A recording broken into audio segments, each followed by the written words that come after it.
Eu, eu vou falar aqui um pouco mais relacionado com o que eu tenho trabalhado nos últimos 2 anos, desde que eu saí da gestão de CAPES, e fui entrar numa área que, desde quando estava na gestão, eu fui vendo que é meio terra de ninguém, que a gente da saúde aproxima pouco.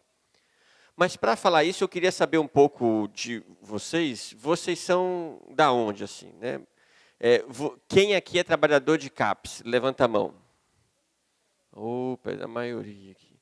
Quem aqui é trabalhador de atenção primária à saúde? Sim, então a galera é assim.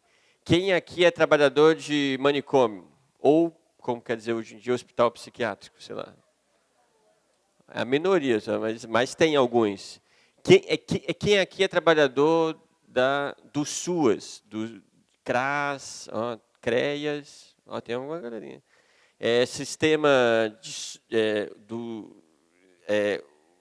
Sistema Nacional de Socioeducação. Alguém aqui trabalha em unidade de socioeducação? Tem alguns. Então, que é a minoria aqui, né? Então, eu vou tentar representar um pouco a galera que trabalha no Sistema Nacional de Socioeducação. E que a gente que é da saúde, eu também, a gente é tão afastado. E eu vou falar um pouco dessa minha experiência em capacitação de equipe, supervisão e de pesquisa também, que a gente está fazendo nos centros de socioeducação do Paraná, que lá se chama Sense. Eu não sei como é que se chama no Rio Grande do Sul e nem em Santa Catarina. Eu não tive esse cuidado de dar uma pesquisada. Em São Paulo, o pessoal conhece por Fundação Casa. No Rio Grande do Sul tem um nome, as unidades estaduais? Fase. Olha só, aí cada estado dá um nome legal. E aqui em Santa Catarina, qual é o nome? Case. Lá é fase e aqui é case. Tá? No Paraná é Sense e em São Paulo Fundação Casa. Então, é o caso. Então tem os nomezinhos, mas são unidades de socioeducação, ou de internação provisória ou de internação de longa duração. Então, para quem não conhece, eu vou primeiro, antes de começar a falar da experiência, eu vou dar uma mapeada, né? Para não ficar feio aqui, de pessoal saber o que a gente está fazendo, né? Então, vamos lá. Alguns dados de conhecimentos gerais. Eu não sei se vocês sabiam, mas o Brasil tem a 4ª população carcerária do mundo. Isso é verdade, a 4ª. A primeira é os Estados Unidos, com 2 milhões e bolota de pessoas privadas de liberdade, adulto, né? Eu estou falando. E o Brasil é o 4º, com 700 mil pessoas privadas em liberdade. Né? É de conhecimento geral que a maioria é pobre, negro, né? E que o nosso sistema de privação de liberdade acaba refletindo isso que a professora falou aqui, o da nossa sociedade desigual e com o passado escravista. E o número vem aumentando muito. Né? É meio louco, né, que o número aumentou muito, inclusive nos governos do PT, os governos ditos progressistas. Né? Então, aumentou muito nos últimos 15 anos a população privada de liberdade no Brasil. E não foi diferente com criança e adolescente. A gente tinha lá, de acordo com o IPEA, nos anos 2000, cerca de 15 a 18 mil crianças, ou hoje, quer dizer, hoje em 2013, a gente tem 23 mil adolescentes, né? Eu vou falar adolescentes porque a grande maioria está entre 15 e 18 anos.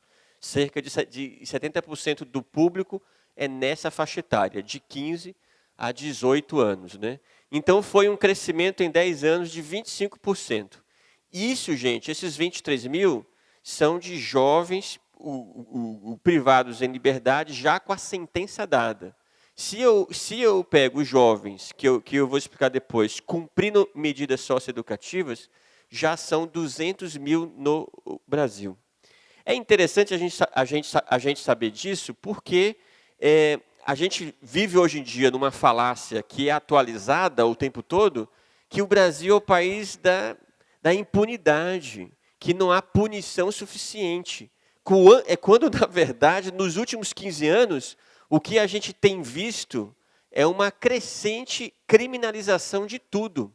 Né? Punição para lá e para cá, e para lá e para cá. Ontem, saiu lá nas redes, WhatsApp e tal, um projeto de lei que saiu do Senado e está na Câmara, pondo como compulsória a notificação de tentativas de automutilação. Legal, né? Pô, que bom, né? Uma lei para isso, etc e tal. Horrível. Horrível porque quando é algo solto assim só, tipo, a lei tem 7 páginas, né? E é de autoria da turma do Osmar Terra, né? Então nada de bom sai daí. Então, a lei tem 7 páginas. 3 linhas falam o que eu vou fazer depois que eu notifico. E falar de um jeito vago. E encaminhar para a rede psicossocial. Só isso. 3 linhas. O resto é padronizando, orientando a notificação. Que todo mundo tem que notificar, a notificação tem que ser assim, assim, assado, que é importante, que tem que chamar a polícia também. Então, o foco é na notificação. Né? Para mim, isso é o primeiro passo da criminalização. É quando a gente apenas fala um pedaço e não fala do todo, né? O que vai acontecer depois disso? E quando eu notifico, qual é o caminho a partir daí?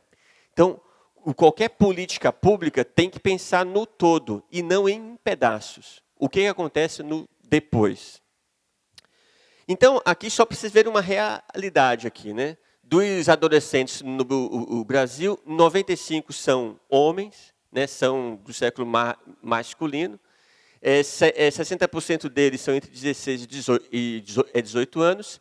60%... cadê o botãozinho aqui? Aqui. Ó, 60% são negros. 2/3 vêm de famílias extremamente pobres.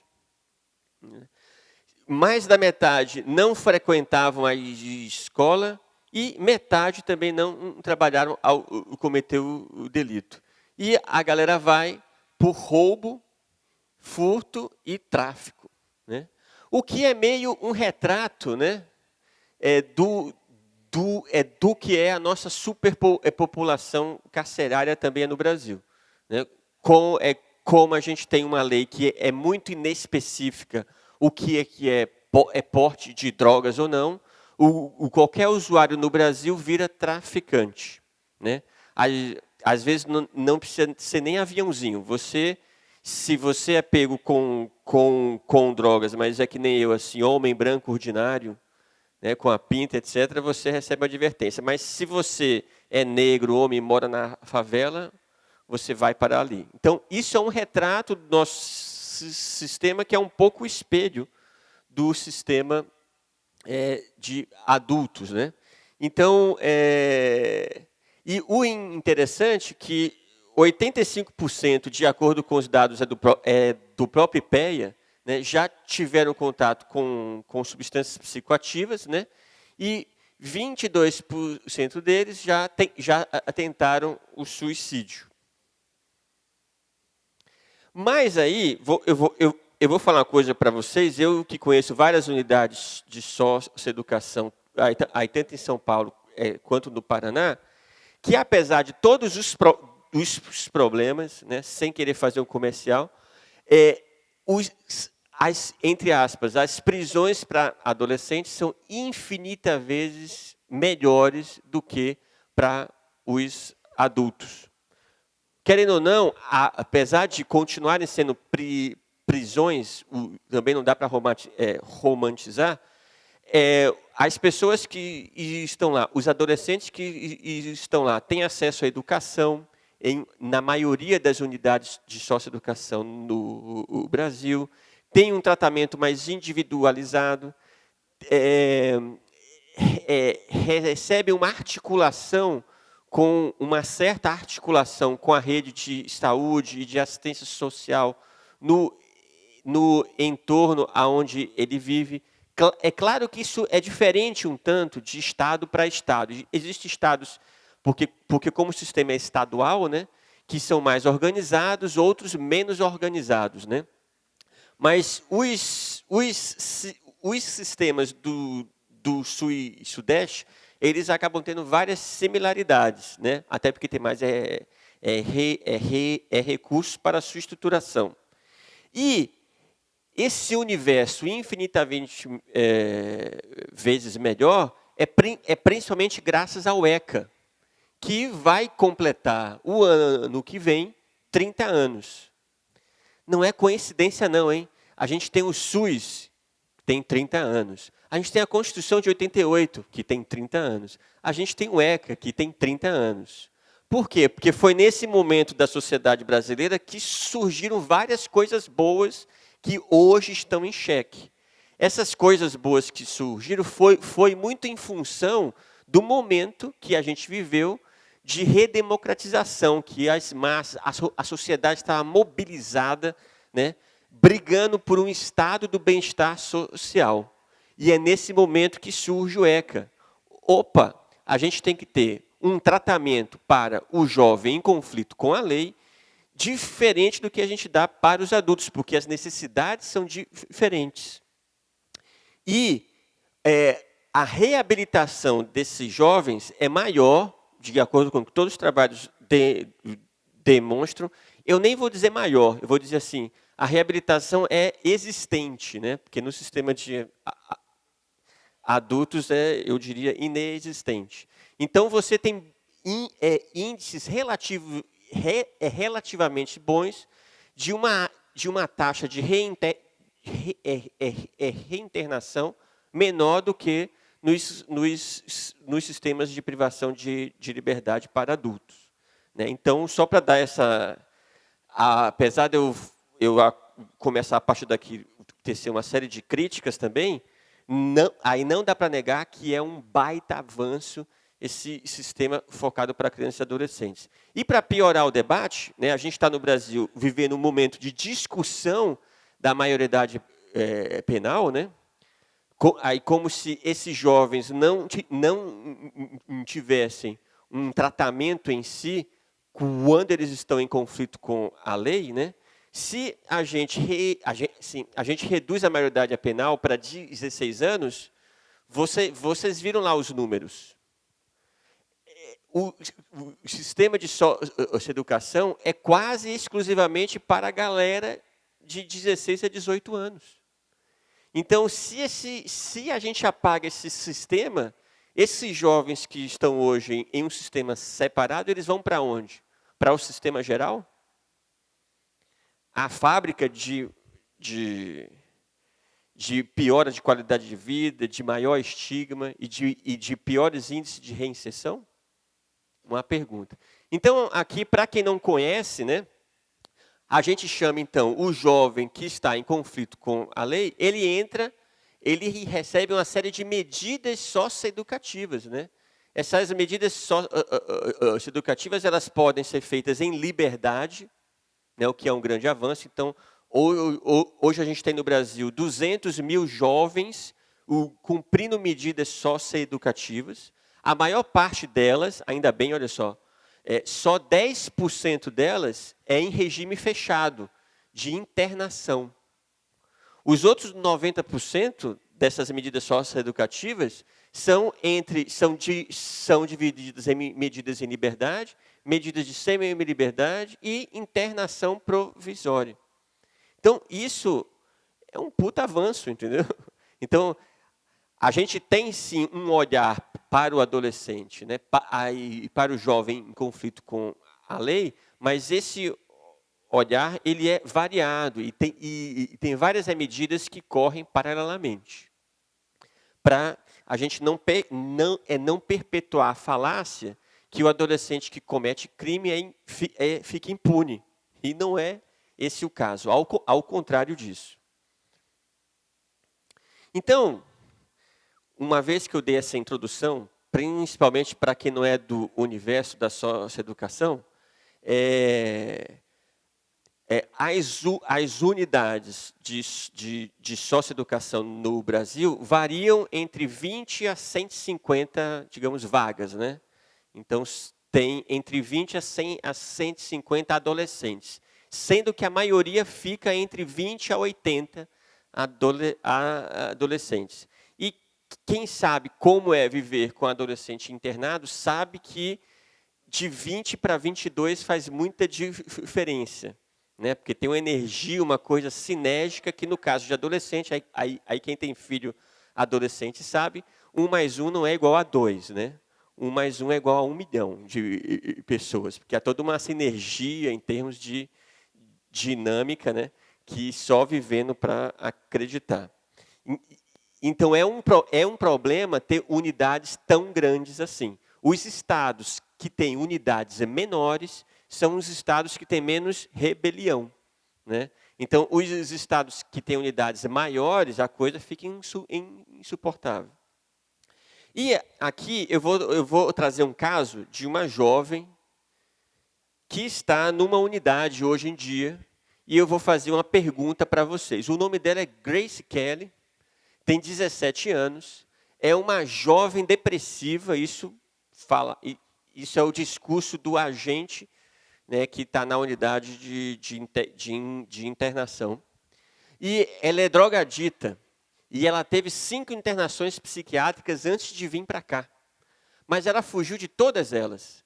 Ela tem histórico de abuso e por isso está em acolhimento institucional há 2 anos. Quando foge, ela comete crimes e, ultimamente, tem se cortado muito por todo o corpo. E antes dela vir para a internação, ela passou por uma consulta psiquiátrica que foi prescrito 3 medicamentos. Mas, desde que ela chegou aqui na nossa unidade, ela se nega a tomar esses medicamentos. Então, eu pergunto para vocês, né? Qual é o problema da Grace Kelly? O que é normal e o que é solução?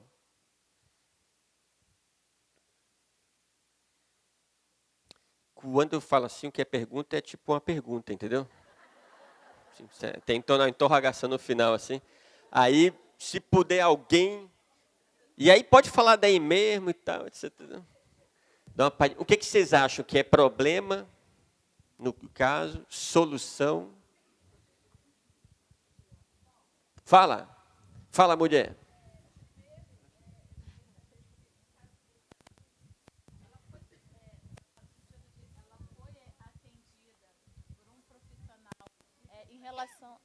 Oi, primeiro que eu fiquei pensando, se quando ela sofreu esse abuso, ela foi atendida, ela foi ouvida, por exemplo, por um terapeuta, porque não deixou claro exatamente qual é o abuso. Eu, por ser mulher, eu presumi que fosse um abuso sexual.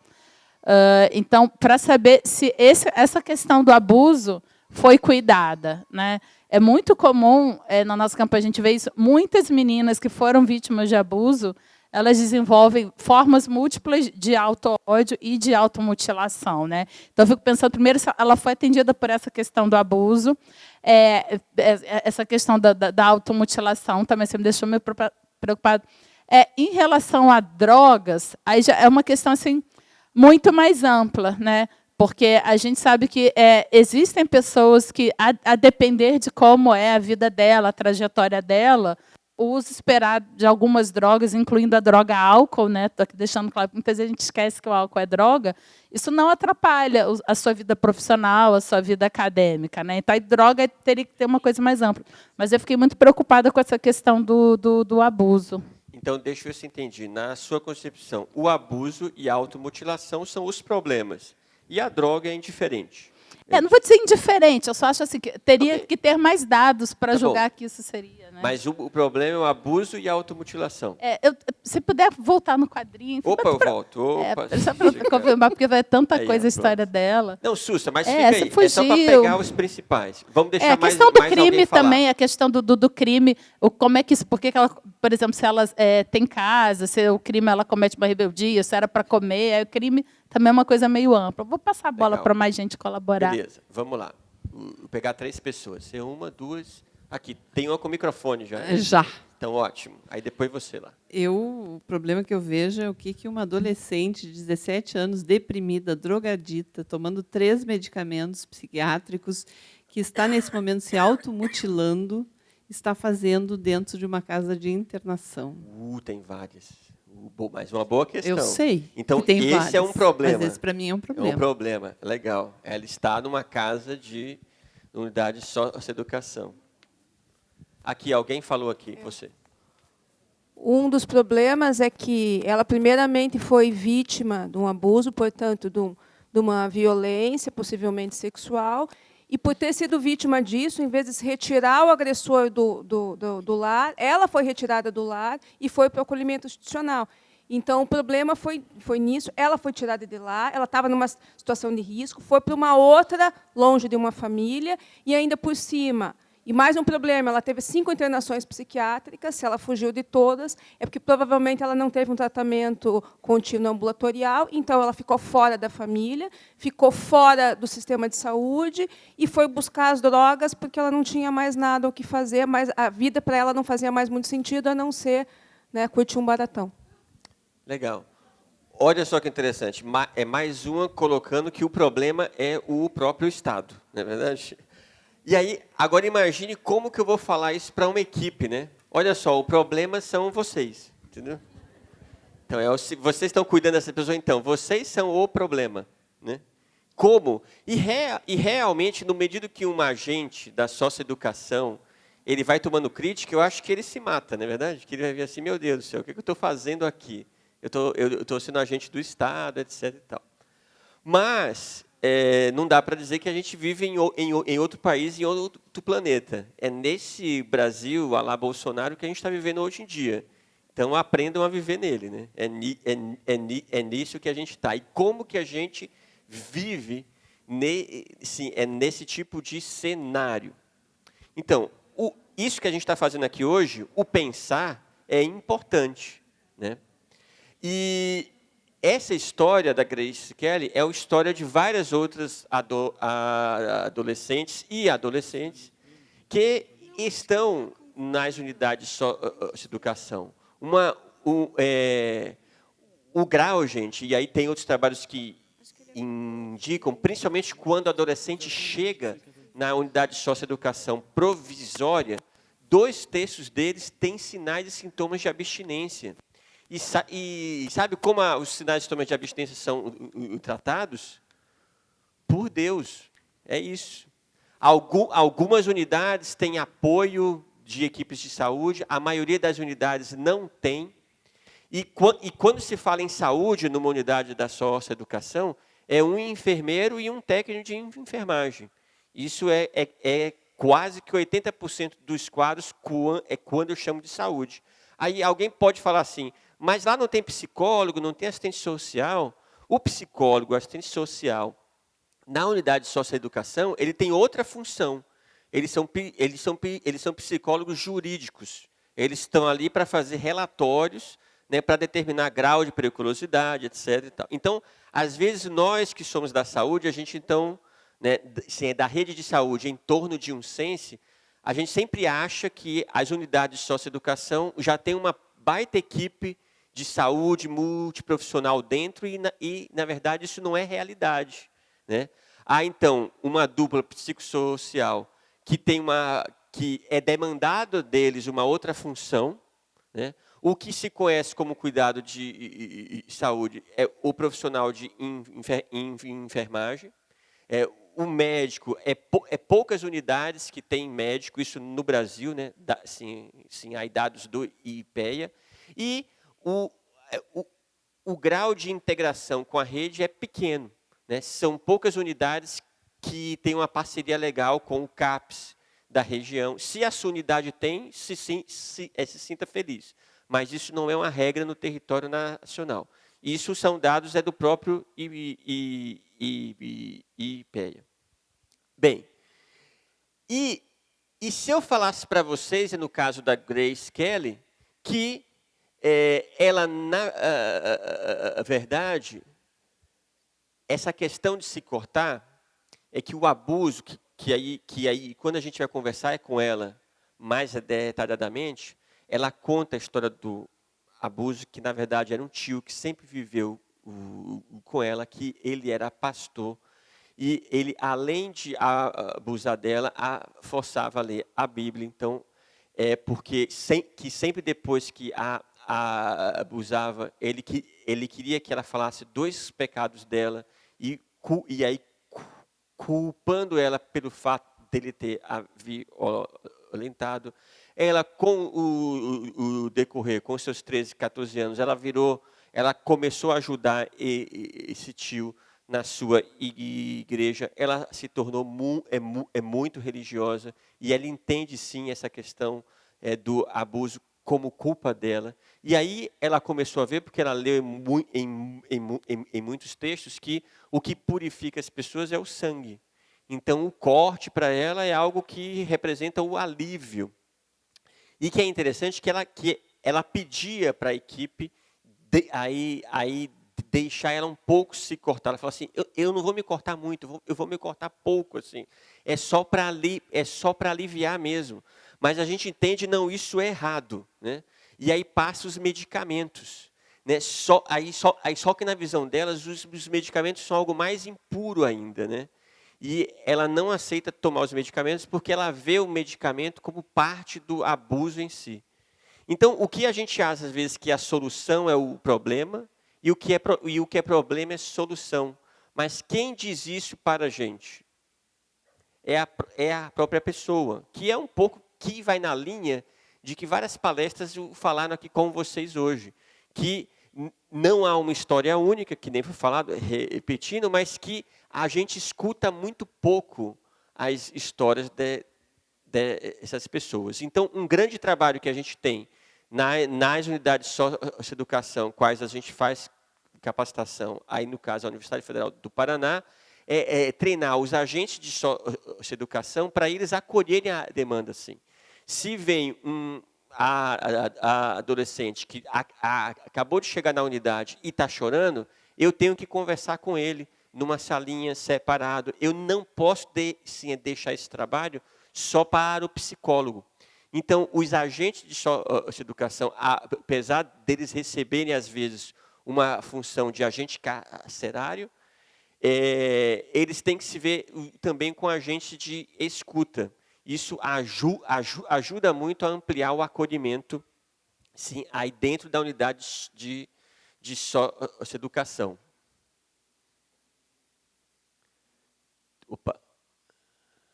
Então, isso que foi falado no mundo da infância e adolescente, da infância e adolescência, quando eu falo de crise, mais do que nunca eu tenho que ver não apenas o rio revolto que passa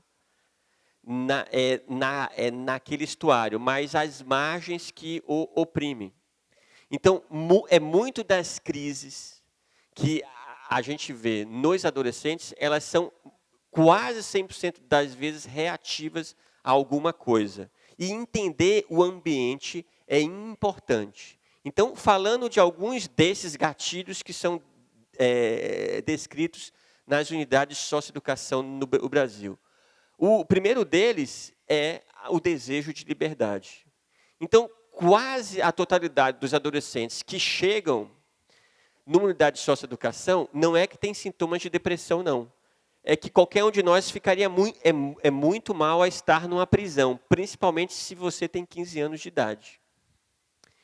E se alguém nunca entrou, né, as unidades, a internação de adolescente, ela é diferente da de adulto porque ela tem mais recurso.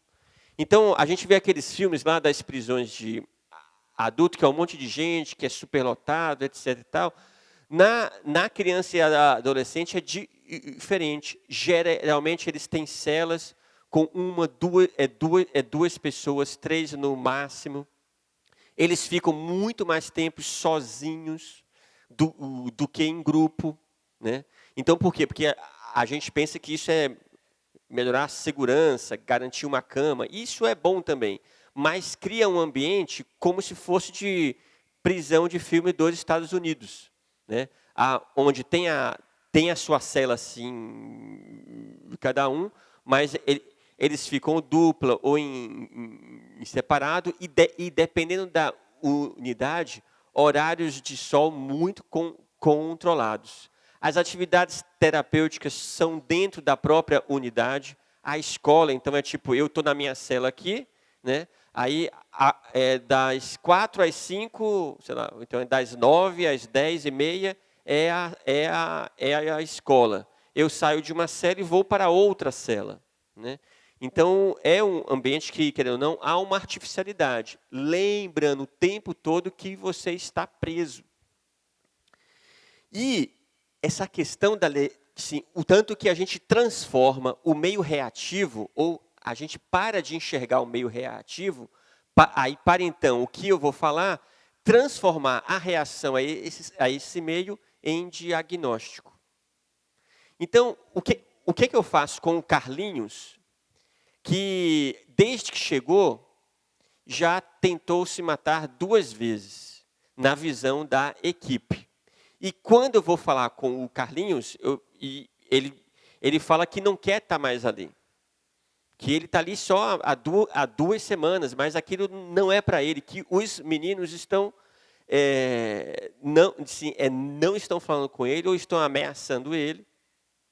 E ele quer sair dali. E aí eu vou falar assim, ó, você tem que ficar aqui, mas então eu quero morrer. E aí a equipe tem um protocolo, se um menino fala que quer morrer, e em várias unidades no Brasil existem protocolos para o cuidado com a ideação suicida, mas os protocolos envolvem, em sua maioria, não sei se vocês sabem disso, separar a criança, o adolescente dos outros e pôr em mais isolamento ainda. Então, olha só que coisa legal. O que é interessante, assim, olha só, em unidades onde os protocolos de suicídio foram implantados, reduziu muito as tentativas de suicídio, né? Então, eu não estou dizendo que é culpa da equipe, é uma maldade da equipe, mas são situações que vão se contrapondo, que são próprias ao próprio ambiente, entende? Então, eu tenho que, sim, garantir que ele viva, porque ele está sob custódia do Estado, mas mais ao mesmo tempo, e vários adolescentes falam isso, ele fala assim, mas quem manda na minha vida, tio, porra, sou eu. A primeira vez que eu vi isso, eu arrepiei, e eu arrepio até hoje. Assim. E, puta, é verdade. Você não tem a liberdade nem mais de se matar.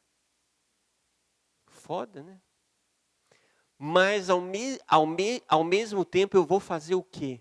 Então, é mais angustiante ainda, gente. Entende? Eu não quero aqui só culpabilizar o sistema, mas eu quero tornar a coisa mais complexa para a gente pensar. E aí que vai a pergunta, né? que eu acho que é mais importante, que as duas mataram aqui. Por que essa pessoa está lá?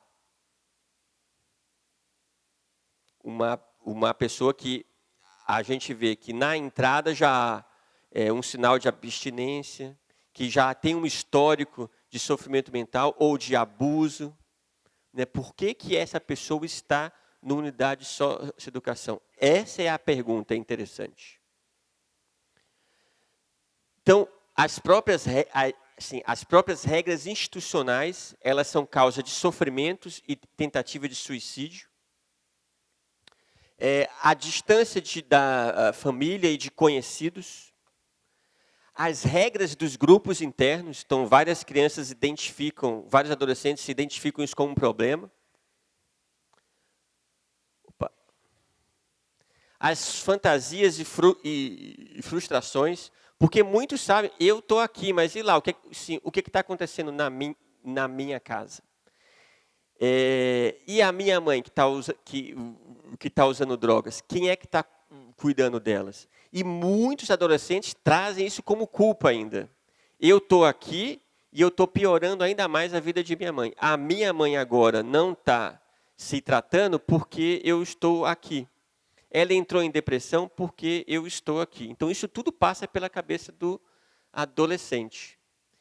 A própria abstinência, que eu já falei, que é visto como fenômeno principalmente nas internações provisórias, né?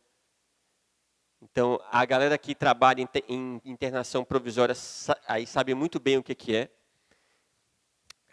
Aí, as condições fora da unidade, o histórico que o trouxe e o estigma e preconceito.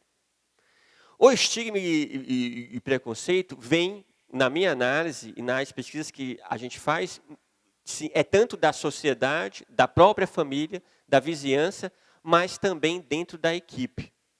As próprias equipes de saúde ou as equipes de unidade de socioeducação têm uma compreensão daquele público. Então, quando a gente vai fazer as entrevistas, então muitos dizem, isso aqui não é castigo suficiente para esse jovem. E a gente tende muito a generalizar pelo pior. Então, vocês viram ali que tem 15% dos crimes, entre aspas, que tem a ver com crimes mais graves. Mas a gente costuma olhar para esses 15% e generalizar para os outros adolescentes. Aí, como se todos fossem assassinos que esmagassem a cabeça e comessem o cérebro. Não é verdade? A gente sempre pensa nesse tipo de estereótipo do adolescente que está em conflito com a lei.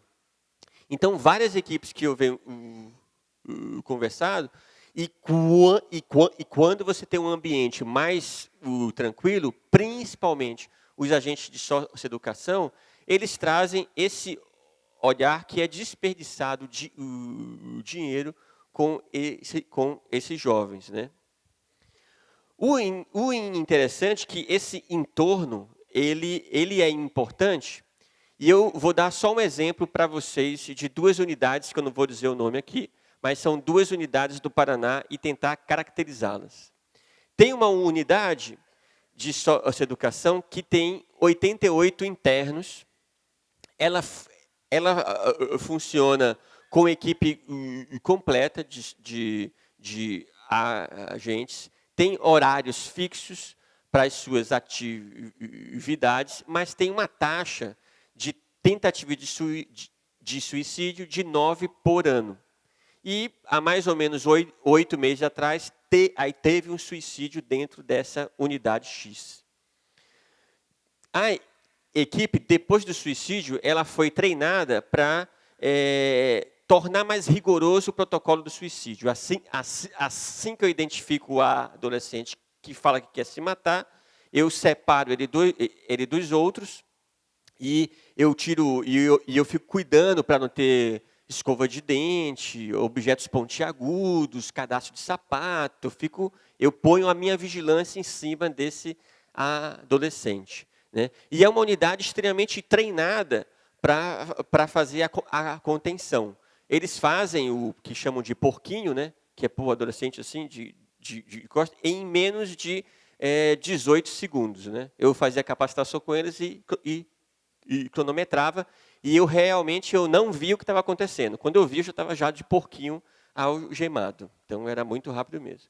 Essa equipe, né, ela tinha essa taxa de tentativa de suicídio e o número de agitações psicomotoras, digamos assim, de agitações, que eles não chamam psicomotoras, de 89 agitações por mês. Isso era todo mês, então tinha agitação na unidade, etc. E tal.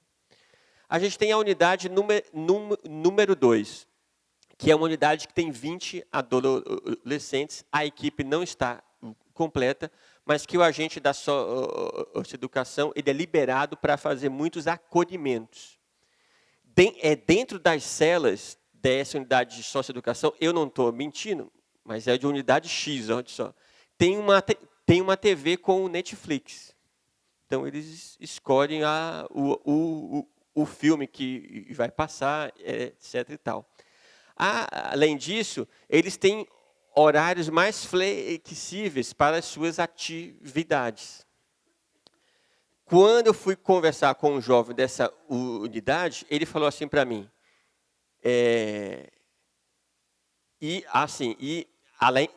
Além disso, fazia mais de um ano que eles não tinham tentativa de suicídio e o número de agitação psicomotoras eram 3 por mês.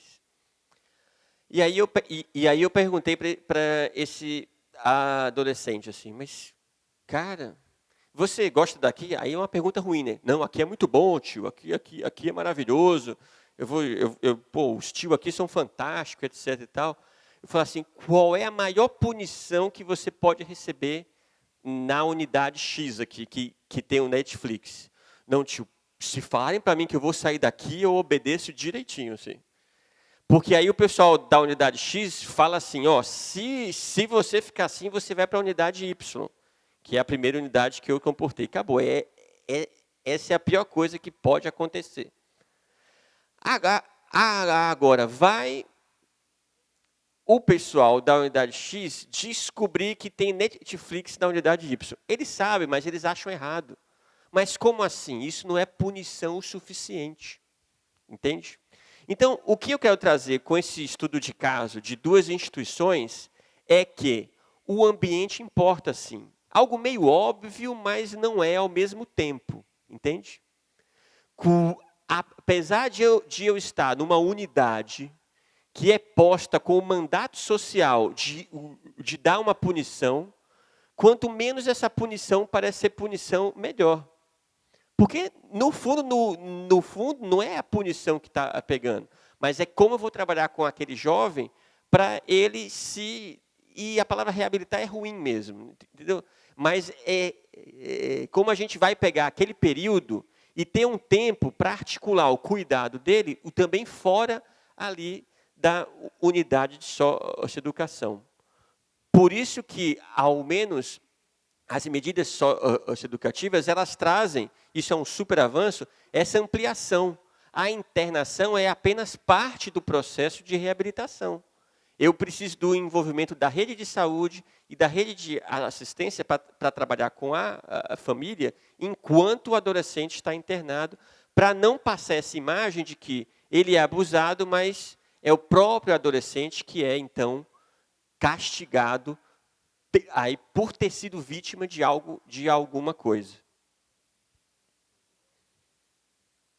Opa, meu tempo aqui está...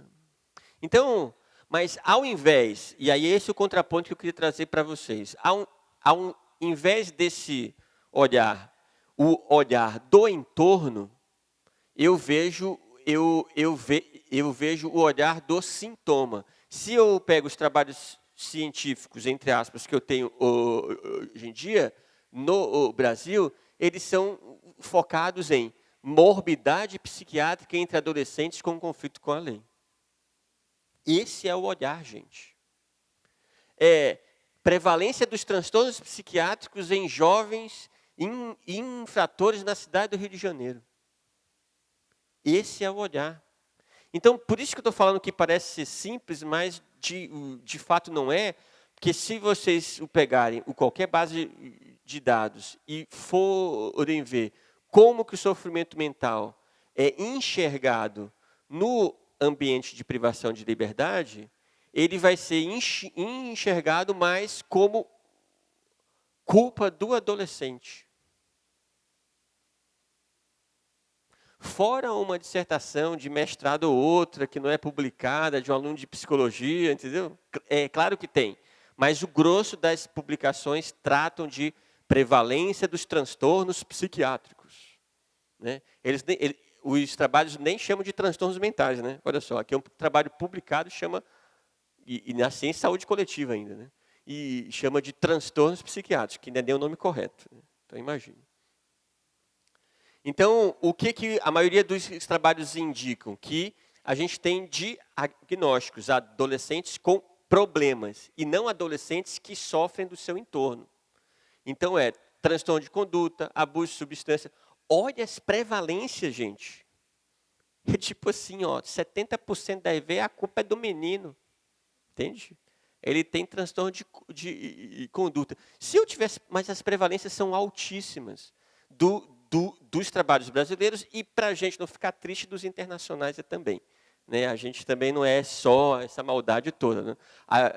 A gente está na onda, né? Tem o Trump e o Bolsonaro, aí tem lá e aqui também a gente está na onda do mundo, não é verdade?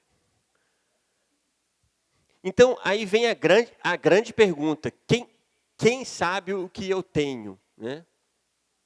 E quando a gente escuta, você quer falar? Sim. Não, tranquilo. Então, quando a gente escuta o que os adolescentes acham que eles têm, gente, é de uma riqueza essa pergunta. Então, mais do que eu tentar identificar, né, os sinais e sintomas dos adolescentes para trazer a classificação, eu poderia fazer uma outra pergunta que eu acho que é uma pergunta super poderosa na clínica da criança e adolescente, que é no adulto também, mas a gente às vezes acha que os jovens não têm essa capacidade de elaboração, o que é que você acha que você tem, qual é que você acha que é o seu problema? E vocês vão se surpreender com as respostas. Né? Então, muitos trazem assim, eu acho que é o estresse, é que tá difícil com a minha mãe. E os adolescentes privados de liberdade, quando a gente faz essa pergunta, o que você acha que é o seu problema? A resposta dele é exatamente essa. O meu problema são vocês. É porque esse cara não está se vendo a sua questão? Ok, ele pode não estar se vendo, mas você também não está se vendo, entendeu? Será que, vamos dizer, ao menos, não sei, 10% do problema deles não pode ser o ambiente? Então, aqui só uma figura para lembrar que nem sempre a gente nomeou os problemas do jeito que a gente nomeia hoje. Né? Se eu estou em Florianópolis em 1819, com uma dor de cabeça, né, que para a gente é meio óbvio, dor de cabeça, migrânia, eu vou ao médico. Em 1819, a compreensão do fenômeno não era assim. Se eu estou com dor de cabeça, eu vou para quem em 1819? Para onde é que vocês acham que as pessoas iam? A curandeira, os povos mataram tudo aqui em volta, não tinha mais. Era para onde que a galera daqui em 1819 ia? Para a farmácia só para rico, era só o prefeito da cidade que ia para o boticário e tal. Para o quintal de casa, mas não resolve o quintal de casa. A dor de cabeça continua. Quem que eu ia procurar? O igreja, exatamente, a gente ia no padre. Quem é que não ia no? É que na época não tinha evangelho. Mas a gente ia no padre.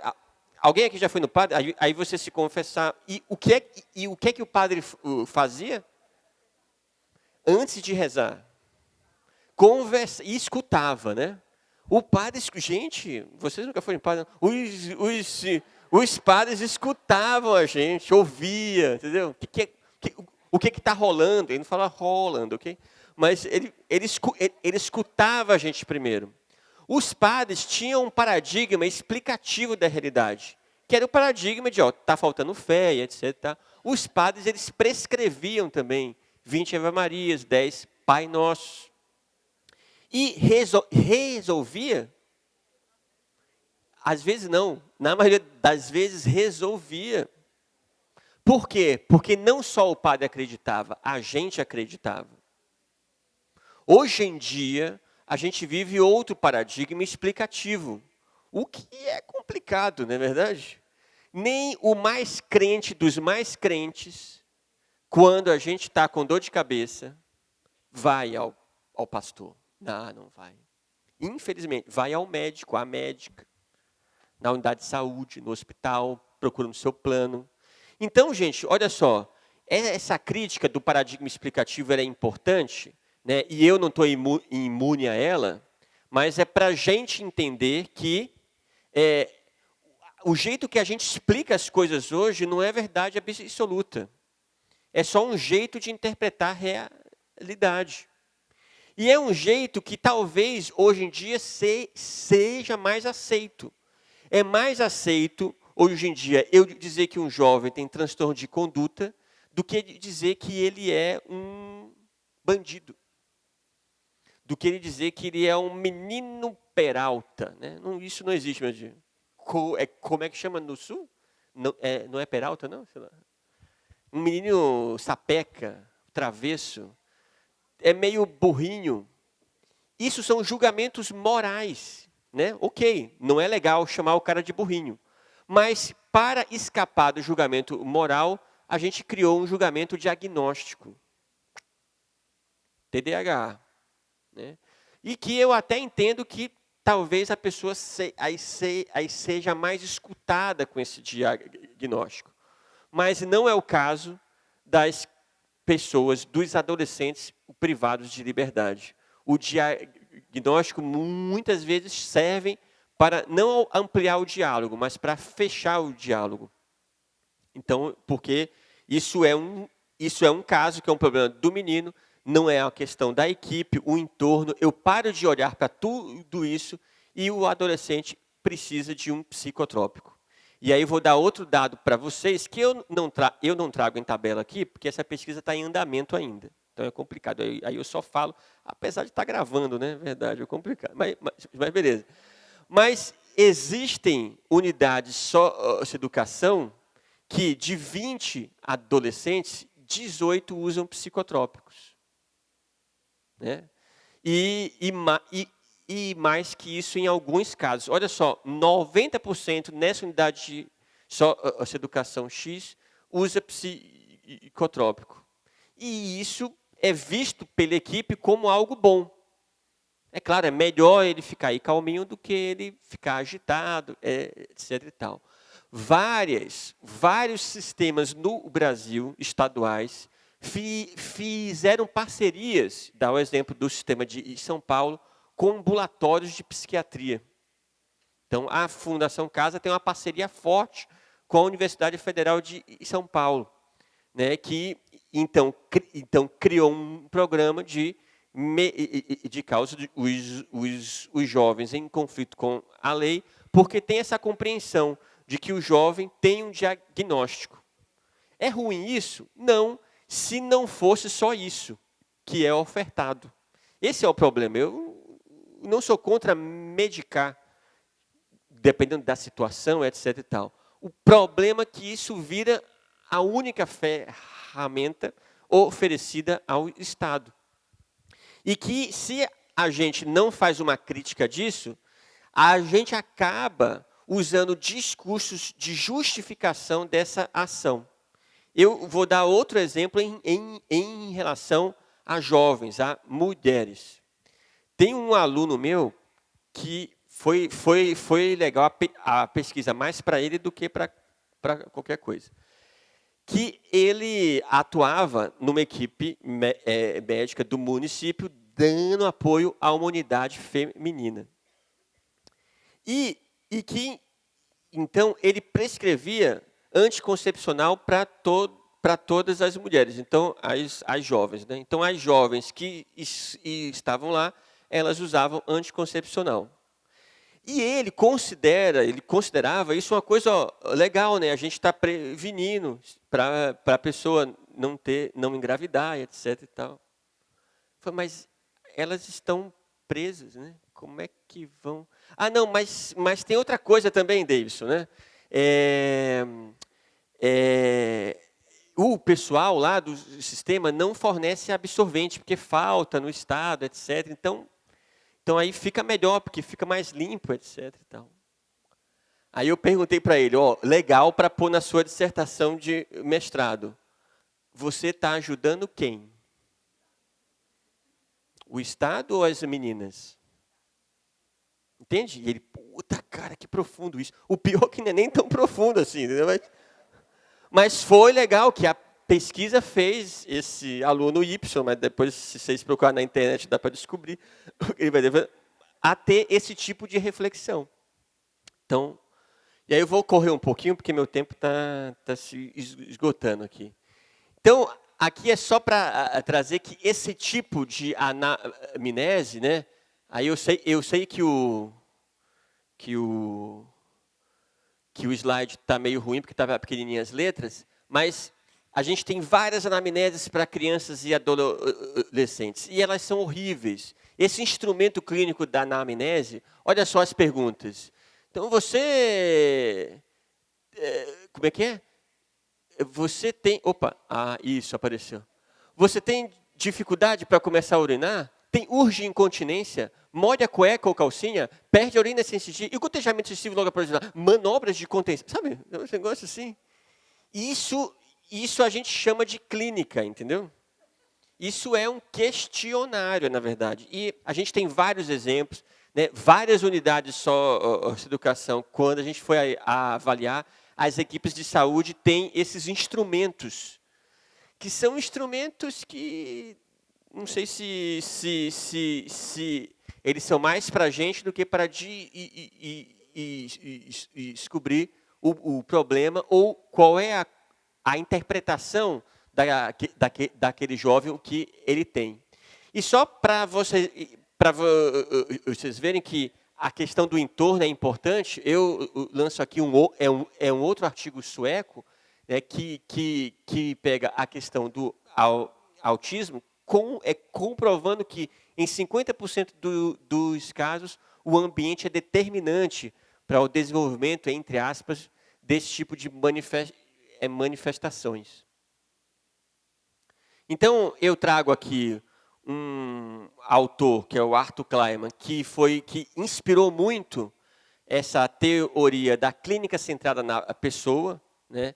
E que ele fala, né? Nós somos pessoas com histórias, e histórias é o que somos. E contar e ouvir as histórias é o que fazemos. Então, nós somos histórias. Certo? Então, como se aplica esse método clínico centrado na pessoa em adolescentes privados de liberdade? Seria possível um manejo de crise centrado na pessoa? O adolescente privado de liberdade pode decidir algo? Eu não vou responder essas perguntas aqui, mas são perguntas que nós temos que fazer para nós mesmos, né? É claro que num processo de supervisão com as equipes, a gente vai desenvolvendo esses tópicos.